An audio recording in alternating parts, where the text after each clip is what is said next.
Hello everyone. आज हम शुरू करेंगे कक्षा 8 की पुस्तक सामाजिक विज्ञान संसाधन एवं विकास।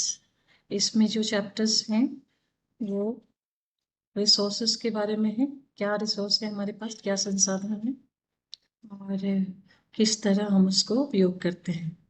तो ये ज्योग्राफी का बहुत ही इम्पोर्टेंट पार्ट है, क्योंकि इसमें आप भूमि के बारे में पढ़ते हैं, मृदा के बारे में, मिट्टी, जल, प्राकृतिक वनस्पति और वन्य जीवन संसाधन के बारे में भी पढ़ते हैं। तो जो भी हमारे पास आसपास दिखता है वो सब कुछ जो है हमारे लिए एक संसाधन है। तो पहला अध्याय जो है उससे शुरू करते हैं हम, जो संसाधन के बारे में है। संसाधन क्या है? तो संसाधन जो भी हमारे आसपास चीजें हैं, नेचुरल, मैनमेड, जिसको हम अपने जीवन में प्रयोग करते हैं, वो संसाधन है। तो उस संसाधन को ठीक से यूज करना होता है, क्योंकि उसका उपयोग जो है सबके लिए है। तो कुछ जैसे नेचुरल संसाधन है, जो प्राकृतिक संसाधन है, उनका उपयोग हम बहुत आराम से कर सकते हैं, क्योंकि वो सबके लिए फ्री है। जैसे पानी है, हवा है, मिट्टी है, जंगल है, पेड़ पौधे, पहाड़, नदियाँ। नदियाँ मतलब पानी में आ जाता है। तो ये सब जो है वो हम सबके लिए फ्री होते हैं। बट संसाधन क्यों कहते हैं उनको? क्योंकि ये तो प्रकृति में पहले से है, क्योंकि इसका मूल्य है। और मूल्य होने का मतलब वो हमारे लिए कीमती है, उसका प्रयोग होता है। और जब वो कीमत आर्थिक परिभाषा में आ जाती है, तो वो चीज, वो प्राकृतिक होने के बावजूद उसका एक आर्थिक मूल्य हो जाता है, और वो संसाधन कहलाता है। जैसे ही वो संसाधन हो गया, तो वो कीमती हो गई, और उसका उपयोग करना चाहिए, उसका दुरुपयोग नहीं। और ये भी बात है कि वो अगले जनरेशन के लिए भी मौजूद रहना चाहिए, क्योंकि सारे संसाधन जो है वो अनलिमिटेड नहीं है। और जो चीज़ें अनलिमिटेड भी हैं, अगर उसको हम पोल्यूट कर देते हैं, जैसे जल है या हवा है या मिट्टी है, उसमें जब प्रदूषण होता है तो वो संसाधन जो है बहुत ज़्यादा उपयोगी नहीं रहता, उसका आर्थिक मूल्य घटता चला जाता है। तो इसलिए संसाधन के साथ दो बातें आती हैं, एक तो उसका मूल्य है, उपयोग है उसका, और दूसरा उसका, उसकी उपयोगिता के हिसाब से उसका केयरफुल यूटिलाइजेशन होना चाहिए, बिल्कुल ध्यान से होना चाहिए। अब संसाधनों में दो चीज़ें हैं, एक तो टाइम और एक टेक्नोलॉजी। कोई चीज़ जो है कभी आपको फ्री लगेगी, लेकिन बाद में वो जाकर संसाधन में बदल जाती है, क्योंकि वो फ्री नहीं रह जाती है। जैसे पानी जो है हर जगह फ्री था, लेकिन आप देख रहे हैं कि बहुत जगह पानी की कमी है, पीने के पानी की कमी है। द मोमेंट इसकी स्कैरसिटी आई, तो वो आ गया, संसाधन बन गया, और वो बहुत ज़्यादा महंगा हो गया। और उसके उपयोग में अब सोचना पड़ता है कि हम किस तरह यूज़ करें ताकि पानी बर्बाद ना हो। दूसरी चीज़ आती है टेक्नोलॉजी। तो टेक्नोलॉजी जो है वो किसी भी वस्तु को प्रयोग करने के लिए, किसी भी चीज़ को प्रयोग करने के लिए किस तरह से नया उसमें ज्ञान अप्लाई किया जाए, वो संसाधन। अब जैसे हमारे पास पेड़ पौधों से प्राप्त प्रोडक्ट बहुत कुछ हैं, लेकिन जब उसको हम कुक करते हैं तो वो खाना बन जाता है। कुक करने के लिए हमने क्या यूज़ किया? ईंधन यूज़ किया, चाहे वो लकड़ी हो, चाहे नेचुरल गैस हो या पाइप्स हो। तो ये सारे जो है संसाधन आ गए। तो संसाधन कितने प्रकार के होंगे?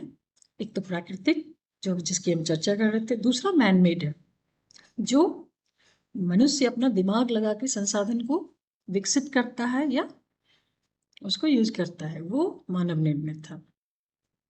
तो संसाधन प्रकृति से जो मिलता है और बिना संशोधन के हम उपयोग कर लेते हैं, वो प्राकृतिक संसाधन है। जैसे पानी है और मिट्टी है और खनिज है। खनिज भी हमें जमीन के अंदर से मिलता है, प्रकृति से मिलता है।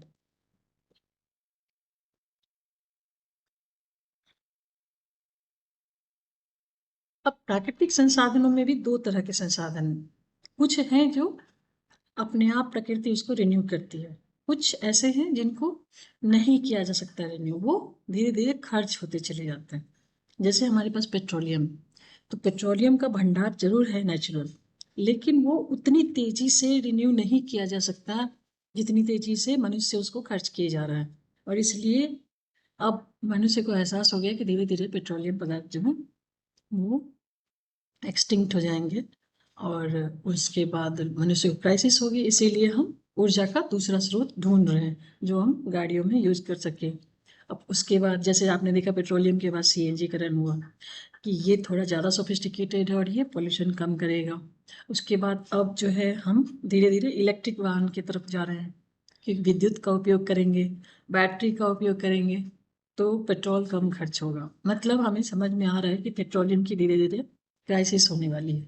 अभी तो हम तेल बाहर से ले रहे हैं, दूसरे देशों से आयात करके ले रहे हैं। अभी आपने सुना कि ट्रम्प जो नाराज हैं इस वजह से कि रसिया से जो भारत तेल खरीद रहा है। और जो रिन्यूएबल रिसोर्स है एनर्जी के नवीकरणीय, उसमें जैसे सोलर एनर्जी है जिसको हम हमेशा ले सकते हैं, ये असीमित है क्योंकि सूर्य हमेशा अपनी ऊर्जा प्रदान करता रहता है। जल संसाधन से जो हम लेते हैं जो इलेक्ट्रिसिटी है वो नवीकरणीय है क्योंकि जितना इलेक्ट्रिसिटी हम प्रोड्यूस कर रहे हैं, खर्च कर रहे हैं, फिर से उसी पानी को फिर यूज कर सकते हैं और इलेक्ट्रिसिटी प्रोड्यूस कर सकते हैं। हालांकि जो इलेक्ट्रिसिटी प्रोड्यूस होती हुई है उसको हम कम से कम खर्च करते हैं तो अच्छा रहता है, हमारा बिजली बिल कम आता है। तो इसी तरह से अब मान लीजिए आपने कितने किलोवाट प्रोड्यूस हुआ आपके क्षेत्र में और कितना कंज्यूम हुआ। अगर आप कम खर्च करेंगे तो ज़्यादा लोग उसको सही रूप से यूज कर पाएंगे। नहीं तो क्या होगा कि अमीरों की बस्ती में रोशनी जलेगी और गरीब जो है वो सफर करेंगे। Got it. तो नवीकरणीय संसाधन जो है उसको हम फिर से यूज कर सकते हैं, इसलिए आजकल ज्यादा इन पे जोर चल रहा है। लोग जो है सोलर पैनल लगा रहे हैं सौर ऊर्जा का प्रयोग करने के लिए। फिर पवन ऊर्जा का भी यूज करते हैं जो रेगिस्तानी इलाके हैं या कोई भी ऐसा इलाका जहाँ पे विंड बहुत ज़्यादा तेज़ी से चलती है हवा, उसको हम यूज करते हैं। पवन चक्की वगैरह आपने देखा होगा किताबों में या अपने घर के आसपास भी देखा होगा अगर आप उन क्षेत्रों से हैं। तो जल संसाधन और सौर एनर्जी जो है और पवन, इस सब का तो हम यूज करते हैं। लेकिन फिर जल और मिट्टी और जंगल, ये तीनों चीज जो है उतनी तेजी से उस रूप में हमें नहीं मिलेंगे जिसको हम यूज करना चाह रहे हैं। तो उससे क्या होगा, जल स्रोत की कमी हो सकती है।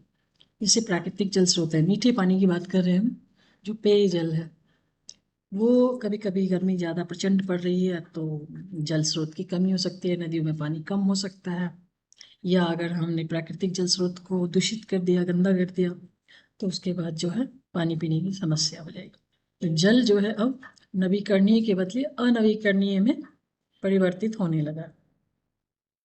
अब अनवीकरणीय ऐसे संसाधन हैं जिनकी वापस से पूर्ति होने में हजारों साल लग जाएंगे और ये मनुष्य जो है उसको रिप्लेस नहीं कर सकता है। और इसी तरह के संसाधन में कोयला है, पेट्रोलियम है जिसकी चर्चा हमने की, और प्राकृतिक गैस है। अब ये सब जो है चट्टानों के बीच में छुपे हुए हैं, भंडार है, जहाँ जहाँ इनका पता चला है पृथ्वी के अंदर उसका खनन किया जा रहा है। और कोयला जो है काफी मात्रा में खर्च किया जा चुका है, पेट्रोलियम भी काफी मात्रा में खर्च कर चुके हैं, और सीएनजी का प्रयोग जो है रिसेंटली हुआ है तो उसके भंडार अभी हैं, लेकिन वो भी जल्द ही खत्म हो जाएंगे और उसके बाद फिर हमें एक ऑल्टरनेटिव सोर्स ऑफ एनर्जी ढूंढना पड़ेगा। अब ये प्राकृतिक संसाधन सबके पास बराबर नहीं है। विश्व के कुछ भाग में जो है मिनरल्स डिफरेंट डिफरेंट पाए जाते हैं, कुछ में नहीं पाए जाते हैं। जैसे हमारे जो, जैसे बांग्लादेश का मार्शी लैंड जो है जहाँ पे बंगाल की खाड़ी में डेल्टा बनता है गंगा नदी का, ब्रह्मपुत्र नदी का, वहाँ मार्शी लैंड में प्राकृतिक गैस बहुत पाई जाती है, पर हमारे इंडिया में नहीं है उतना, तो हम बाहर से उसको इंपोर्ट करते हैं। उसी तरह पेट्रोलियम संसाधन में भारत जो है बहुत ज़्यादा रिच नहीं है तो हमें पेट्रोलियम इंपोर्ट करना पड़ता है। अब ये प्राकृतिक संसाधन कैसे मतलब वितरित होते हैं, इसके लिए जो है फिर उसमें ज्योग्राफी आ जाती है कि किस तरह का लैंडफॉर्म है, भूभाग कैसा है, जलवायु कैसी है, क्लाइमेट, और कितनी ऊंचाई पे वो पर्टिकुलर रीजन जो है बसा हुआ है। इस तरह के फिजिकल एलिमेंट्स जो है प्राकृतिक संसाधनों के वितरण में बहुत बड़ी भूमिका निभाते हैं। जैसे आपने देखा कि जंगल है, तो जंगल कहाँ पे मिलेंगे, जंगल पहाड़ों पे भी हैं, जंगल उन क्षेत्रों में है जहाँ बहुत ज़्यादा बारिश होती है। ऊंचाई के क्षेत्र में अलग तरह के जंगल मिलते हैं, मैदानों में जो है वो पेड़ पौधे अलग होते हैं। अब हम आते हैं मानव निर्मित संसाधन पे। जो मानव निर्मित संसाधन है वो किसने बनाया है?